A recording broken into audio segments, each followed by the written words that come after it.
back to the Commodities Dig. I'm Amy Hogan. My guest today is Abraham Drost, President and CEO of Carlisle Goldfields.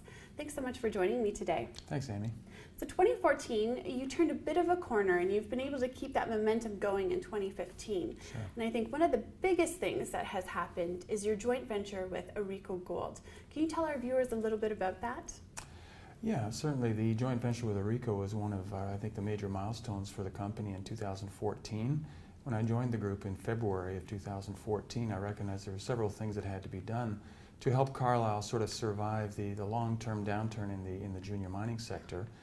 And tough markets, Carlisle was a survivor, but one of the things we needed to do was find a strategic partner. And we opened a data room in about March of last year. We had a number of companies come through. We had several different expressions of interest, but ultimately Orico was there with, sort of strategic equity capital and also a joint venture arrangement, which sees $20 million of spending over the next 3 years, advancing a couple of our deposits to feasibility, but also, finance the company quite well with a good round of equity. And so $10.6 million into the company, $20 million into the ground. We're in great shape with Orico. You've also had some great, I wouldn't say luck, but preparation that's led to a really good working relationship with the First Nations group. And you've recently signed an important document that's going to push the project forward. Yes. Can you talk a little bit about what you needed to do to develop that strong relationship with the First Nations group and what that is going to mean for you guys going forward? Sure. Well, my current, or at least my executive chairman, Bruce Reid, former CEO of Carlisle, invited me to come into the company last February. I became an investor before I came in, but Bruce has really been with the project for 5 years. And what impressed me was the relationship that he developed with Chief Colomb and the council and the First Nation folks at the Marcel Colomb First Nation in the Lynn Lake area. The project area is wholly contained within their traditional land use area, and obviously, building that friendship has been a very important part of the whole Carlisle experience out there. So Bruce really led the way on that, and since I came in as CEO, I've had a lot of good discussions with Chief Colomb, chief to chief as it were, and but Bruce is kind of the spiritual guide, and we made great progress on that, informally.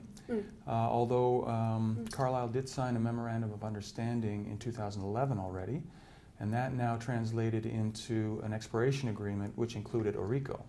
So now Orico is party with Carlisle and the Marcel Colomb First Nation and the Marcel Colomb Development Corporation to an exploration agreement which will govern the next 3 years while we go through feasibility, and also sets the stage for negotiation of an IBA with Marcel Colomb. That's good. So 2 great things already in 2015, and now you've also committed $13 million to your exploration program. What does that program look like, and how are you going to be spending the money? Sure. So $9 million of that 13 is going directly into feasibility-related work with respect to 2 of our assets, which are open pitable deposits called the McClellan and the Farley Lake. They've both seen historical production of about 200,000 ounces apiece. But the old-timers, I say this is the 80s and 90s, left about 1.6 million ounces behind in measured and indicated resources. These deposits are well defined. They've been remodeled by Orico. They like what they see. As far as I'm concerned, they're in it to build it. They have 3 years to spend $20 million. I think they'll do it in 2. But then $4 million a year, equally funded by Carlisle and Orico, into exploration on the rest of the belt. Right. So that 13, in 2015 is then $9 million feasibility, $4 million in exploration. So of the total 13, Carlisle spends 2. It's a good situation. Great. You also happen to be in a fabulous region for mining, especially within Canada. Manitoba has, across North America, Manitoba has some of the cheapest energy costs. What else makes Manitoba such a wonderful place for mining?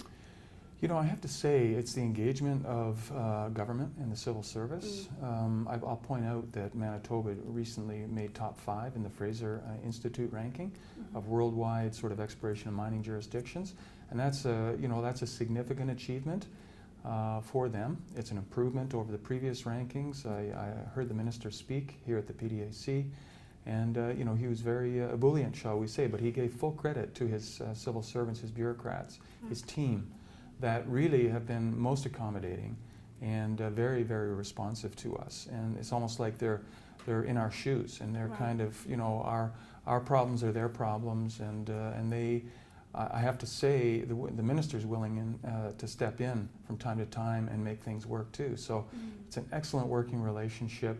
So we're very happy for them with their Fraser ranking, because it's well deserved. Now you have a rich mining background, only joining the company in the past year, mainly spending a good chunk of your time at Primero Mining. What are your thoughts on where the industry is right now, especially with the junior mining companies? I know a lot of people had talked about juniors just falling off the face of the earth. We're going to see a lot of destruction in the sector, but some of them have actually fared very well. Carlisle being a good example of what's happened in 2014, 2015. What are your thoughts on the sector as a whole? Well, we're here at the Prospectors and Developers Convention, and this will be my 34th in a row. And You have me beat. It's my 5th. Yeah. And you know, we've seen some very interesting trends over time, and the point is, market downturns like this are quite common. This is we are in a cyclical industry. I think in my career we've been at the bottom, you know, 4 times, and we've ridden the top a few times too. And human nature is such that when you're at the bottom, you know, we're done. You know, it's a doomsday scenario. It'll never improve. And similarly, when we're at the top, it's a whole new paradigm, and it'll always be this way. So, I mean, have we put in a bottom? I think we're pretty close. And so I think the future's bright, and Carlisle, and I'm sure others are well positioned to be there when the tide turns. It's good to hear that we've probably hit a bottom. Thank you so much for your time today. You're very welcome. Thank you, Amy. This has been the Commodities Dig. I'm Amy Hogan. Until next time.